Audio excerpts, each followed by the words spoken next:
Hello friends, स्वागत है आप सभी का हमारे यूट्यूब चैनल देसा एग्रीकल्चर एकेडमी पर। आज आपका जो है फॉरेस्ट्री का पेपर है शाम को 3 से 4:30 के बीच में। तो काफ़ी कल का पेपर भी बहुत ज़्यादा कठिन आया था, तो विद्यार्थी काफ़ी परेशान हैं। तो इसकी अगली कड़ी में ये वीडियो आपको अभी सुबह प्रोवाइड करा चुके हैं और पार्ट 2 फॉरेस्ट्री का आज लेकर आ रहे हैं अभी। तो सभी लोग इस वीडियो को जरूर वॉच करके जाएँ पेपर देने से पहले। इंपॉर्टेंट सीरीज है यहाँ पे, लगभग अच्छे खासे प्रश्न यहाँ पे कवर करने वाले हैं इस वीडियो में। सो गाइस, देर नहीं करेंगे, आप सभी लोग फटाफट शेयर करके वीडियो को जोड़ना है लिंक को। तो स्टार्ट करते हैं फॉरेस्ट्री कुछ इंपॉर्टेंट प्रश्न। ये जो पोलार्डिंग लिखा गया, ये प्रश्न जो है इससे पहले परीक्षा में पूछा गया। पोलार्डिंग होता क्या है? कुल मिला के जो हमारा मतलब जो बाग जो फॉरेस्ट्री के जो वृक्ष होते हैं उनको कितनी हाइट से काटते हैं, मतलब जिस भी ऊंचाई से वनों को काटते हैं उसे अपन लोग बोलते हैं पोलार्डिंग। उम्मीद करते हैं बात को समझ गए होंगे आप लोग। और तो ये काटते हैं 2 मीटर। इस प्रकार से ऑप्शन में आपके देखने को मिला था कितने मीटर की ऊंचाई से वनों को काटते हैं, तो आंसर रहता है 2 मीटर। तो पोलार्डिंग समझ गए क्या होता है कि वनों को जितनी ऊंचाई से काटते हैं उसे बोलते हैं पोलार्डिंग। और कितनी ऊंचाई से काटते हैं, तो 2 मीटर की ऊंचाई से काटते हैं। ठीक है ना। चल, ये प्रश्न है कि वन महोत्सव सप्ताह। ये प्रश्न बहुत ज्यादा परीक्षा में आता है, कई बार आता है, इंपॉर्टेंट प्रश्न है, इसको भी आप अच्छे से याद करके जाएंगे। वन महोत्सव सप्ताह की बात करेंगे जो जुलाई माह का 1 से 7 तारीख होती है, 1 से 7 जुलाई, इसे अपन लोग जो है वन महोत्सव सप्ताह के रूप में मनाते हैं। ये प्रश्न मतलब इंपॉर्टेंट प्रश्न है, इसे भी आप अच्छे से याद कर लेंगे। अच्छा, वन्य जीव संरक्षण के अधिनियम की बात करना है। ये वन्य जीव संरक्षण अधिनियम की बात, इसका मतलब वन से नहीं है, मतलब वन्य जीव की बात करता है। वाइल्ड लाइफ जो होते हैं जब वन्य जीव, तो ये अधिनियम जो है 1972 में क्या हुआ था, इनेक्टेड हुआ था, मतलब अधिनियम पारित हुआ था इस टाइम पे। तो अच्छा प्रश्न है, इसे भी याद कर लेना, इसकी सन जो है पूछा जाता है आपसे। अच्छा, अब प्रश्न है कि फॉरेस्ट रिसर्च इंस्टीट्यूट, बोले तो FRI, तो यह संस्थान कहाँ पे है, तो यह है देहरादून में है। कभी कभी प्रश्न ये भी पूछता है कि जो फॉरेस्ट रिसर्च इंस्टीट्यूट है देहरादून के द्वारा अभी 2019 में इसकी रिपोर्ट निकाली गई है। और प्रत्येक गाइस 2 वर्ष के अंतराल पर, कितने वर्ष के अंतराल पर, 2 वर्ष के अंतराल पर जो है यह संस्थान जो है फॉरेस्ट की रिपोर्ट निकालता है, वनों की रिपोर्ट निकालता है। तो 2019 के अनुसार जो इसकी रिपोर्ट है, इसको लेटेस्ट डाटा क्या है कि इसमें जो वन के क्षेत्रफल की बात की कि क्षेत्रफल में कौन सा प्रदेश प्रथम स्थान पे, तो मध्य प्रदेश। क्षेत्रफल के हिसाब से अगर वनों की बात की जाए तो मध्य प्रदेश में सबसे ज्यादा वन है। और मध्य प्रदेश को ही टाइगर स्टेट के नाम से भी जानते हैं, क्योंकि टाइगर्स की संख्या भी यहाँ पे बहुत ज्यादा पाई जाती है। अच्छा, नेक्स्ट प्रश्न है कि क्षेत्रफल के हिसाब से तो मध्य प्रदेश का जो वन के मतलब वन सबसे ज्यादा क्षेत्रफल के हिसाब से कहाँ पे है, मध्य प्रदेश में। अगर प्रश्न पूछ दे कि प्रतिशत के हिसाब से कहाँ पे ज्यादा है, तो आंसर होता है डियर स्टूडेंट मिजोरम। मिजोरम तब आंसर आप टिक करेंगे अगर प्रतिशत के हिसाब की बात करें। अच्छा, क्षेत्रफल के हिसाब से मध्य प्रदेश हो गया, प्रतिशत के हिसाब से मिजोरम हो गया। अगर पूछ दे कि 2019 में आकस्मिक वृद्धि किसने की, मतलब अचानक वृद्धि कर दी है, ना तो क्षेत्रफल की कैटेगरी में आएगा ना तो प्रतिशत की आएगी, लेकिन उसने अचानक वृद्धि कर दी। इस प्रकार से अगर प्रश्न घूम के आता है तो आप कर्नाटक सही कर देना कि आकस्मिक वृद्धि की है। आकस्मिक मतलब ऐसे ही वृद्धि कर दी, कोई उसका लीगल डाटा नहीं है कितने प्रतिशत वृद्धि की, ये कुछ नहीं है, लेकिन ज्यादा वृद्धि हो गई अचानक, तो ये हुई कर्नाटक में, कर्नाटक। ये कुछ बातें थी जो जरूरी हैं आपके लिए समझने की भी बहुत जरूरी बातें हैं। अच्छा, इसी की मिलती जुलती एक संस्था और होती है, उसका नाम भी हम लोग यहाँ पे देते IUCN। इसका मतलब है international union for conservation and nature. मतलब जो है प्रकृति की जो भी चीजें अवेलेबल हैं, जैसे जंगली जीव हो गए या और भी कई सारी चीजें, उनको यह संस्थान क्या करता है, उनको जो है संरक्षण करने का काम करता है। तो IUCN मतलब international union for conservation and nature. और इसका गाइस जो हेड क्वार्टर, ये कभी कभी परीक्षा में आपसे पूछा जाता है कहाँ पे है, तो ग्लैंड स्विट्जरलैंड। कहाँ पे भाई, ग्लैंड स्विट्जरलैंड में है। ये अच्छे से याद कर लेना सारे प्रश्नों को। और देखो, जो भी जंगली प्रजातियां होती हैं, वाइल्ड लाइफ जो होते हैं, जंगली जीव जो होते हैं, अब दिन प्रतिदिन उनकी संख्या कम होती जा रही है। इसका कारण क्या है, तो ये जो संस्थान है इसी पे काम करता है। तो ये पुस्तक निकालता है जिसका नाम है रेड डाटा बुक। पुस्तक का नाम है रेड डाटा बुक, ये इनकी पुस्तक का नाम है रेड डाटा बुक। इस पुस्तक में जो है जंगली जो भी जातियां हैं वो विलुप्त हो रही, उनका वर्णन यहाँ पे किया जाता है। तो बस इतने प्रश्न आएंगे। IUCN का full form international union for conservation and nature. Headquarter की बात करेंगे तो ग्लैंड स्विट्जरलैंड। और ये कौन सी पुस्तक निकालता है, तो रेड डाटा बुक। बाकी हमने ये देख लिया है। तो ठीक है, प्रश्न नंबर नेक्स्ट देखेंगे हम लोग। ये विश्व वन्य जीव सप्ताह मनाया जाता है। यहाँ पे तो वन महोत्सव वो तो है 1 जुलाई, लेकिन अगर विश्व वन्य जीव की बात करें, वन्य जीव बोलो तो वाइल्ड लाइफ, इंग्लिश में बोलते हैं वाइल्ड लाइफ, तो ये जो है 1 से 7 अक्टूबर को अपन लोग सेलिब्रेट करते हैं। ठीक है ना। अच्छा, बात की जाए एनआरसी फॉर एग्रो फॉरेस्ट्री, मतलब एग्रो फॉरेस्ट्री, ऐसे भी प्रश्न आपसे आ सकता है कि एग्रो फॉरेस्ट्री किसको बोलेंगे। तो यहाँ पे देख लो एग्रो फॉरेस्ट्री, कुल मिला के ये 2 भाषा से मिलकर बन गया है, एग्रो और फॉरेस्ट्री। अब फॉरेस्ट्री मतलब क्या, फॉरेस्ट से है मतलब जंगल से होगा, जंगल से इसकी मीनिंग निकल के आएगी, जंगली वृक्ष आ जाएंगे आता। और एग्रो मतलब एग्रीकल्चर क्रॉप्स, कृषि फसलें। तो जब भी गाइज कृषि फसलों के साथ साथ में वनों की भी खेती की जाती, उस दोनों टर्म को मिला के बोल देते हैं एग्रो फॉरेस्ट्री। तो बट इससे पूछा क्या गया आपसे कि जो नेशनल रिसर्च सेंटर है वो एग्रो फॉरेस्ट्री का है कहाँ पे, तो ये कहाँ पे है, ये झांसी में। भाई कहाँ पे है, झांसी में है ये। ठीक है, हाँ झांसी में ये है। तो इस प्रश्न का राइट उत्तर हो जाएगा झांसी। झांसी बिल्कुल प्रश्न का राइट उत्तर यहाँ पे रहने वाला है। क्वेश्चन नंबर नेक्स्ट, नई वन नीति कब घोषित हुई, बोले तो न्यू फॉरेस्ट पॉलिसी कब घोषित हुई थी, तो 1988 में घोषित हुई थी। अच्छा प्रश्न है, काफी अच्छा प्रश्न है ये। और एक और प्रश्न है कि चिपको आंदोलन, चिपको आंदोलन बहुत अच्छा प्रश्न है, ये परीक्षा में कई बार आता है। इससे संबंधित व्यक्ति की बात की जाए तो सुंदरलाल बहुगुणा, प्रश्न आएगा परीक्षा में, आ सकता है कि सुंदरलाल बहुगुणा का संबंध किससे है, किस आंदोलन से है, तो आपको आंसर करना है क्या कि चिपको आंदोलन। अच्छा, ये तो हो गया चिपको आंदोलन। अगर बाय द वे हमसे पूछ दे कि अधिक वृक्ष लगाओ आंदोलन कहाँ पे, किससे संबंधित है, अधिक वृक्ष लगाओ, अगर अधिक वृक्ष लगाओ की बात करते अपने से, तो इसका उत्तर होता के.एम. मुंशी, क्योंकि अधिक वृक्ष लगाओ जो आंदोलन था इससे संबंधित जो व्यक्ति थे वो थे के.एम. मुंशी थे।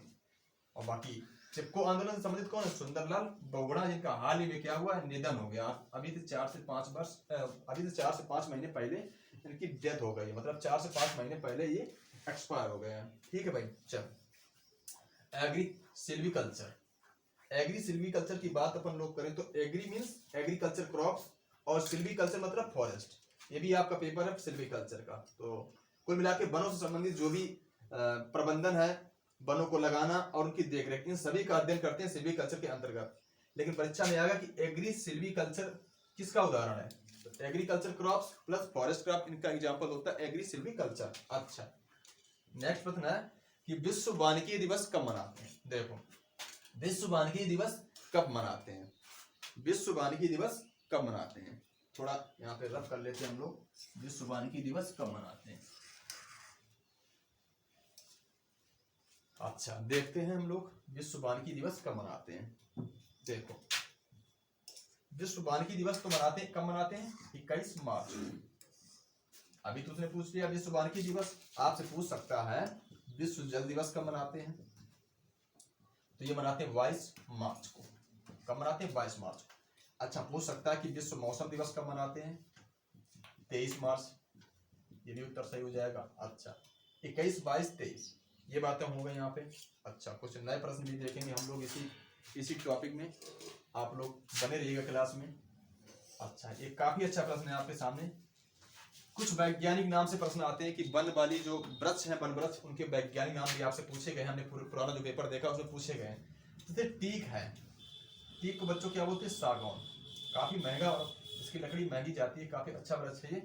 तो टीक को क्या बोलते हैं, वनों का राजा बोल देते हैं, मतलब वन वृक्षों का राजा इसको बोल देते हैं, किसको, टीक को।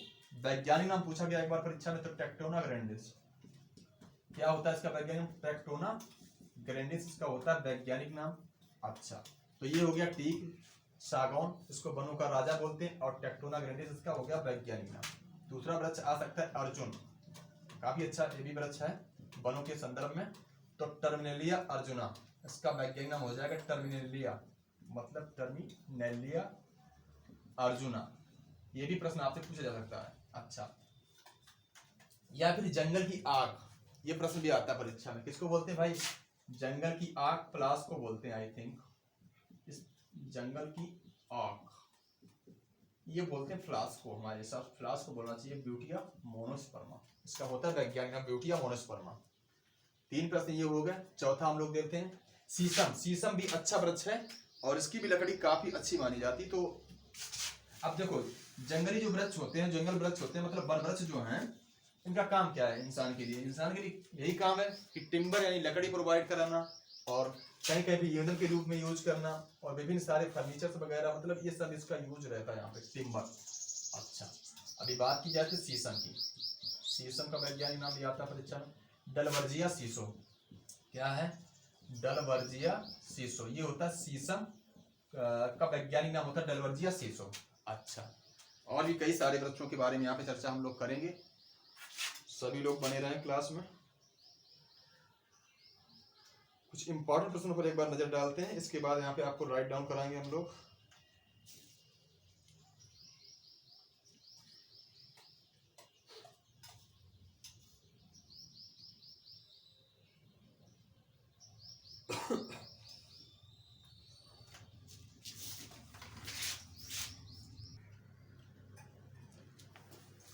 क्वेश्चन नंबर नेक्स्ट देखते हैं गाइस। काफी अच्छे अच्छे प्रश्न हैं यहाँ पे।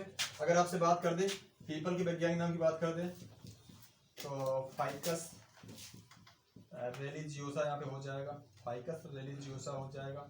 अगर बरगद की बात कर दें, बरगद की, तो फाइकस बेगालेंसिस हो जाएगा यहाँ पे। क्या होगा? फाइकस बेगालेंसिस हो जाएगा यहाँ पे, फाइकस बेगालेंसिस हो जाएगा। अच्छा, कभी कभी ये प्रश्न आता है कि माइकोराइजा क्या है? माइकोराइजा तो एक प्रकार की कवक होती है जो सहजीवन स्थापित करती है। क्या होती है? एक प्रकार की कवक होती है जो क्या करती है? सहजीवन स्थापित करती है, माइकोराइजा। अच्छा, इसके बाद में आपसे पूछा जा सकता है कि लाइकेन क्या है? आपसे पूछा जा सकता है कि लाइकेन क्या है? ये प्रश्न भी काफी अच्छा प्रश्न है, ये भी कई बार परीक्षा में आपसे पूछा जा सकता है भाई। लाइकेन क्या है? कवक और शैवाल के बीच की कड़ी है, अर्थात कवक और शैवाल के बीच की कड़ी है लाइकेन। लाइकेन क्या है? कवक और शैवाल, कवक और शैवाल की बीच की कड़ी क्या है? लाइकेन। कवक का अध्ययन माइकोलॉजी, काफी बातें पढ़ने का, लेकिन अपन लोग थोड़ी बहुत देख लेते हैं। शैवाल क्या है? Phycology, phycology. अच्छा, लाइकेन काम क्या करता होता है? लाइकेन काम क्या होता है? अगर लाइकेन जहाँ पे है तो उससे ये वायु प्रदूषण को चेक करने में काम में लाया जाता है। किसको चेक करने के लिए? वायु प्रदूषण को। जो वायु प्रदूषण होता है, लाइकेन के द्वारा हम जान जाते हैं कि वायु प्रदूषण को चेक करने में इसका यूज है। अच्छा, अब 3 सवाल वो आपको बताने जा रहे हैं, 3 से 5 सवाल जो परीक्षा में पक्का जिनके आने के चांस बहुत ज्यादा हैं। जैसे देखें क्या वो कौन कौन से सवाल हैं जिनके चांस बहुत ज्यादा एग्जाम में आ सकते हैं। 3 से 4 सवाल पे हम यहाँ पे चर्चा कर लेंगे। देखते हैं एक बार उन सवालों को। एग्री सिल्वीकल्चर, जैसे एग्री सिल्वीकल्चर ये एक टर्म है, और ये प्रश्न परीक्षा के हिसाब से अच्छा प्रश्न है। एग्री मीन्स क्या होगा? कृषि फसलें, मतलब एग्रीकल्चर क्रॉप्स आ जाएंगे यहाँ पे, कृषि फसलें आ सकती हैं, प्लस सिल्वीकल्चर मतलब वन, वन। तो यहाँ पे वन का अध्ययन होगा, वनों की खेती की जाएगी सिल्वीकल्चर में। तो समझ गए होंगे आप, इसको अपन लोग बोलते हैं सिल्वीकल्चर। काफी अच्छा प्रश्न ये आ सकता है। इसके बाद और भी देख लेते हैं हम लोग। जैसे दूसरा है सिल्वो पास्टोरल सिस्टम। जैसे क्या हुआ? सिल्वो पास्टोरल सिस्टम, एक ये टर्म है। अच्छा, अभी मैंने कहा सिल्वो मतलब सिल्वी, सिल्वी मतलब वन, तो वन का यहाँ पे खेती होगी साथ साथ में। अब वनों के साथ साथ में किसकी खेती कर रहे हैं? पास्टोरल मीन्स क्या होता है? पास्चर, पास्चर मीन्स होता है चारागाह, अर्थात चारागाह भी साथ साथ में हो। वनों के साथ साथ में अगर चारागाह है पशुओं को चरने के लिए, तो ऐसी कृषि पद्धति को अपन लोग बोलते हैं सिल्वो पास्टोरल सिस्टम। अच्छा प्रश्न है ये। क्वेश्चन नंबर एक और देख लेते हैं जिसके आने के थोड़े बहुत ज्यादा चांस हैं। एग्रो हार्टी सिल्वीकल्चर, एक अच्छा टर्म आपके सामने है, समझोगे बात को तो फिर आपके प्रश्न गलत नहीं होंगे। एग्रो हार्टी और सिल्वीकल्चर देख लो एक बार। देखो, एग्रो की बात की जाए तो कृषि फसलें यहाँ पे आ जाएंगी, कृषि फसलें यहाँ पे आ जाएंगी, ठीक है। हॉर्टी की बात करेंगे तो बागवानी फसलें आ जाएंगी। कौन कौन फसलें? बागवानी आ जाएंगी। और सिल्वो कल्चर मतलब यहाँ पे वन, मतलब ऐसी पद्धति जिसमें कृषि फसलें हो, मतलब एग्रीकल्चर क्रॉप्स हो, साथ ही साथ हॉर्टिकल्चर क्रॉप्स हो और वन भी हो। तो इस प्रकार के सिस्टम को अपन लोग बोलते हैं एग्रो हॉर्टी प्लस सिल्वीकल्चर, ये बोलते हैं, ठीक है। अच्छा टर्म है ये, इसको आप लोग एक बार जरूर देख लें। अच्छा प्रश्न है कि सोशल फॉरेस्ट्री का प्रयोग सबसे पहले किसने किया था? सोशल फॉरेस्ट्री का जो प्रयोग है ये सबसे पहले किसने किया था? तो सोशल फॉरेस्ट्री का प्रयोग भाई सबसे पहले किसने किया था? ये किया था वेस्टोबाई ने, मतलब वेस्टोबाई के द्वारा हुआ था। ये काफी अच्छा प्रश्न है, ये वेस्टोबाई के द्वारा। तो वेस्टो के द्वारा जो है सोशल फॉरेस्ट्री का यूज किया गया था इस शब्द का सबसे पहले। अच्छा, ये अच्छा प्रश्न ये किया है कि फॉरेस्ट जो है, जो फॉरेस्ट है वो किस भाषा का शब्द है? ये प्रश्न बहुत बार परीक्षा में आता है कि फॉरेस्ट जो है वो किस भाषा का शब्द है, क्योंकि जो भी पेपर हो रहे हैं तब ये जरूर पूछा जाता है। तो फॉरेस्ट किस भाषा का शब्द है भाई? फॉरेस्ट यह लैटिन भाषा का शब्द है। किस भाषा का शब्द है? लैटिन भाषा का शब्द है, यानी जंगल यानी जो फॉरेस्ट है ये लैटिन भाषा का शब्द माना जाता है। अच्छा देखो, एक शब्द है मृदा संरक्षण। मृदा संरक्षण ये टर्म भी आपके फॉरेस्ट से मिलता जुलता है। इसका मुख्य रूप से देखो, समझो बात क्या है। मृदा को क्या करना है? संरक्षित करना है। जैसे इरोजन्स होते हैं, मृदा कटाव होते हैं, जैसे वायु के द्वारा और जल के द्वारा। तो उनकी हानि से ये वन जो वृक्ष अगर लगे होते हैं तो क्या होते हैं, उनकी हानि को रोकते हैं। इसी कंडीशन को अपन लोग बोलते हैं मृदा संरक्षण। तो ज्यादा कोई बड़ा प्रश्न नहीं है, और भी कुछ इंपॉर्टेंट प्रश्न चर्चा कर। अच्छा, एक बहुत बढ़िया प्रश्न है जो परीक्षा में पक्का आ सकता है, मरुभूमि का कल्पवृक्ष। मतलब प्रश्न है कि मरुभूमि मतलब मरुभूमि, मरुभूमि को अपन लोग क्या बोलते हैं? Xerophytes, xerophyte soil, xerophyte soil. मतलब मरुभूमि का जो है, मरुभूमि का कल्पवृक्ष। मरुभूमि का कल्पवृक्ष किसको बोलते हैं? वैसे तो कल्पवृक्ष किसको बोलते हैं? वैसे तो कल्पवृक्ष बोल देते हैं नारियल को, समझो आप। जो मरुभूमि नहीं है, मतलब ओवरऑल भूमियां हैं, उनका अगर जो कल्पवृक्ष बोलेंगे तो बोलते हैं नारियल को। लेकिन मरुभूमि मतलब ऐसी भूमियां जहां पे पानी की बहुत ज्यादा कमी है, शुष्क भूमियां हैं, रेतीली भूमि, अर्थात राजस्थान जैसे राज्य की भूमियां हैं, तो उन भूमियों को बोलते हैं मरुभूमि। और यहाँ पर खेजड़ी नामक जो वृक्ष है वो बहुत ज्यादा लगाया जाता है। तो इसका उत्तर सही हो जाएगा खेजड़ी। खेजड़ी यहाँ पे बिल्कुल सही उत्तर है। काफी अच्छा प्रश्न है, इसे जरूर आप याद कर लेंगे। ठीक है, 2-3 सवाल और देख लेते हैं, इसके बाद क्लास को फिनिश करेंगे हम लोग। हाँ, बहुत बढ़िया। एली क्रॉपिंग, काफी अच्छा प्रश्न, ये परीक्षा में बहुत आता है। Alley cropping, what is alley cropping? Alley cropping से शब्द आता है परीक्षा में। एली क्रॉपिंग क्या है?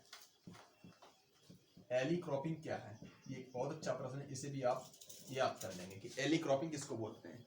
बताओ भाई, एली क्रॉपिंग किसको बोलते हैं?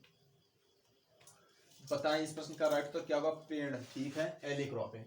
एली क्रॉपिंग का मतलब होता है कि पेड़ प्लस झाड़ी। अगर पेड़ है हमारी, बागवानी पेड़ भी हो सकते हैं और झाड़ी वाले वृक्ष भी हो सकते हैं, अगर इनके बीच में अपन लोग खेती करते हैं तो उसको बोलते हैं एली खेती, या फिर एली क्रॉपिंग उससे बोल सकते हैं। मतलब इसमें खेती करने का मतलब क्या? जैसे पेड़ लगे हैं, झाड़ी लगी हैं, 5 पंक्तियां पेड़ की हो गई, 4 पंक्तियां झाड़ी की हो गई, अब इनके बीच में मान लो 2-3 पंक्तियां हमारी कृषि फसलों की हो गई। तो इस प्रकार की पद्धति को बोलते हैं एली क्रॉपिंग। और इस प्रकार की पद्धति में ज्यादा से ज्यादा हम लोग दलहनी फसलें यूज में लाते हैं। कौन सी फसलें? दलहनी फसलों का प्रयोग कर सकते हैं। इनकी हाइट बहुत कम होती है, तो इजीली एक क्रॉप को ग्रो यहाँ पे कर सकते हैं। एक और 2 प्रश्न देखेंगे हम लोग यहाँ पे। अच्छा, बहुत बढ़िया, सही बात है। भारत का सर्वाधिक वन क्षेत्रफल के हिसाब से मध्य प्रदेश, ये प्रश्न हम करा चुके हैं तो इस पर डिस्कस नहीं करने वाले। प्रतिशत के हिसाब से मिजोरम है। और वन महोत्सव सप्ताह की बात की जाए तो कब से कब तक था, वो भी प्रश्न यहाँ पे हो चुका है। अच्छा, बहुत बढ़िया, शानदार। अच्छा, वनों के विकास को रोकने के लिए एक नीति अपनाई गई थी, किसके द्वारा? तो लॉर्ड डलहौजी के द्वारा। ये प्रश्न याद रखना, अगर वनों से संबंधित कोई वायसराय की बात करेगा तो लॉर्ड डलहौजी आप लोग याद कर लेना। इस प्रश्न को वहां पे सही करके चले आना, तो गलत नहीं होगा आपका। इसके बाद कुछ 1-2 प्रश्न और रह गए हैं तो उन्हें भी देख लेते हैं, इसके बाद क्लास को भाई फिनिश करेंगे। राष्ट्रीय, बहुत बड़ा प्रश्न है कि राष्ट्रीय कृषि वानिकी तैयार करने वाला पहला देश कौन सा? तो भारत। राष्ट्रीय कृषि वानिकी तैयार करने वाला पहला देश है भारत।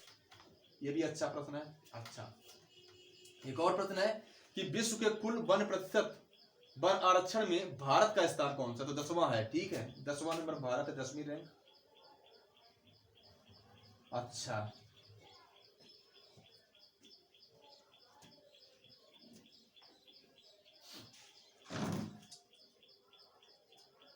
इमारतीय लकड़ी का राजा, बहुत बढ़िया है। जो भी हमारी इमारत बनती है, घर मकान बनते हैं, दरवाजा है या फिर ठेला वगैरह की जो बॉडी बनती है, इस प्रकार से किस प्रकार की लकड़ी ज्यादा यूज में लाई जाती है? तो इमारतों का राजा किस लकड़ी को बोलते हैं? काफी अच्छा प्रश्न है, ये बहुत बार परीक्षा में आता है कि इमारतों का राजा इमारतों का राजा, इमारतों का राजा। अगर इमारतों का कुष्ठ रोग की बात कर दे, इमारतों का कुष्ठ रोग बोल दे, ये होती अम्लीय वर्षा को बोलते हैं। क्योंकि अम्लीय वर्षा के कारण क्या होता है, इमारतों का जो रंग है वो बदरंग हो जाता है, मतलब उनका रंग प्रभावित होता है, इमारतें प्रभावित होती है और उनकी सुंदरता कहीं ना कहीं बेकार होती है। तो इमारतों का कुष्ठ रोग किसको बोलते हैं, अम्लीय वर्षा बोलते हैं। लेकिन इमारतों का राजा किस लकड़ी को बोलते हैं, लकड़ी को, क्योंकि लकड़ी का भी बहुत बड़ा रोल होता है किसी अच्छी इमारत के अच्छापन दिखने में। दरवाजा है, खिड़कियां हैं, कई चीजें लकड़ी की बनी होती हैं। तो ये होता है वृक्ष हमारा सागौन। अभी जाना सागौन क्या बोलते हैं, टीक। वैज्ञानिक नाम की बात करें टेक्टोना ग्रैंडिस। अच्छा प्रश्न, ये परीक्षा में प्रश्न आपसे पूछा जा सकता है। अच्छा, बहुत बढ़िया, शानदार। Indian institute forest management. अच्छा, एक दो फुल फॉर्म है, उन्हें भी देख लो आप लोग, एक दो फुल फॉर्म है, उन्हें भी आप लोग देख लें। Indian institute of forest management की बात करें तो कहाँ पे है भाई, Indian institute of forest management, यह भोपाल में। कहाँ पे है, यह भोपाल में है Indian institute of forest management. आ सकता है प्रश्न। अच्छा, और national research centre for agro forestry Jhansi में हो गया, और FRI देहरादून में हो गया। अच्छा, इसके बाद में एक दो प्रश्न, international centre for research in agro forestry, बहुत बढ़िया प्रश्न है, आपके सामने आ सकता है परीक्षा में। हाँ, बहुत बढ़िया प्रश्न है, कई बच्चे इस प्रश्न को गलत करेंगे। International centre for research for agro forestry, मतलब international centre research for agro forestry, इसका पूरा नाम एक बार देख लो फटाफट। International centre research for agro forestry. अगर भारत में बात करें तो है झांसी, भारत में बात करें तो है झांसी, लेकिन यहाँ पे इसने बात क्या कर दी है, इंटरनेशनल की बात की है, अंतरराष्ट्रीय की बात करी। तो प्यारे बच्चों, ये होता है नैरोबी में। कहाँ पे, नैरोबी में होता है, नैरोबी में इसका हेडक्वार्टर स्थित है। और Indian institute of forest management ये भोपाल में है। और सेंट्रल रिसर्च, ठीक है, ये होगा नहीं। भारतीय वन्य जीव बोर्ड की स्थापना की बात करिए, प्रश्न अच्छा ऐसे भी देख लो एक बार, आ सकता है कि भारतीय वन्य जीव बोर्ड, जो भारतीय वन्य जीव बोर्ड, इसकी स्थापना की बात करें गाइस तो 1952 में हुई थी, ठीक है ना, 1952 में। वनों का राजा की बात करें सागौन, सिपको आंदोलन समझे सुंदरलाल बहुगुणा, ये भी अच्छा प्रश्न है, जिनकी अभी डेथ हो गई है, मृत्यु हो गई है। अच्छा, बहुत बढ़िया। इसके बाद 2 फरवरी, ये कुछ इंपॉर्टेंट डे हम करा चुके हैं यहाँ पे। अच्छा, बहुत बढ़िया प्रश्न आपके सामने आ चुका है। एक वैज्ञानिक नाम है चीड़, आ चुका है प्रश्न, प्रीवियस परीक्षा में आपसे पूछा गया है प्रश्न कि चीड़ का वैज्ञानिक नाम, चीड़, इसका होता पाइनस रॉक्सबर्गहाई,